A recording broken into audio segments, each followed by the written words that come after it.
Dobrodošli na moj prvi videoblog, valjda.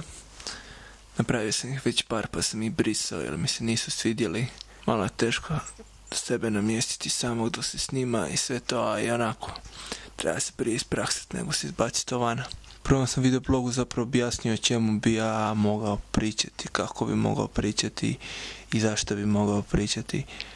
Koliko se sjećam, glavni razlog zašto bi radio videoblogu jednostavno, jer imam potrebu izraziti se, izbaciti neke stvari iz sebe, onako jednostavno to reći na glas, kako se kaže. Onako jednostavno ti je lakše poslije toga, ne znam, negdje buksaš to i onako svoju kreativnost izbaciš. U zadnje vrijeme sam čak prestao manje se baviti pisanjem pjesama, pa negdje moraš naći ispušni ventil. Drugi razlog je zato jer sam se odlučio malo baviti, to jest bavimo se već zadnjih pola godine videomontažom, video snimanjem, pa mi ovo dobro dođe koja jedna praksa. Svaki put ću probati neke efekte, ubaciti nešto novo, staviti, šta ja znam. Treći razlog je to što ću se naučiti bolje govoriti, bolje nastupati pred kamerom,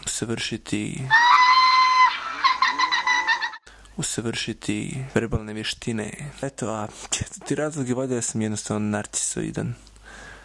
Volim gledati svoje snimke koje sam snimio, volim slušati svoje pjesme, volim čitati svoje priče, poeziju i slično sve to. Volim se fotkati i tako, Svi to mi volimo, nego čemu bi mogao pričati? Pa mogu bi pričati od jednostavno što mi se događalo tokom dana, o čemu i pričaju videoblogovi, iako iskreno nisam ih gledao previše. Prijatelj mi je predložio da pogledamo ove neke koji takozvano zarađuju novce od toga, no daleko smo mi od toga, lijepa moja Hrvatska. Da, to je još jedna tema o kojoj ću se truditi ne pričati, tako da ne zvučim frustrirajuće.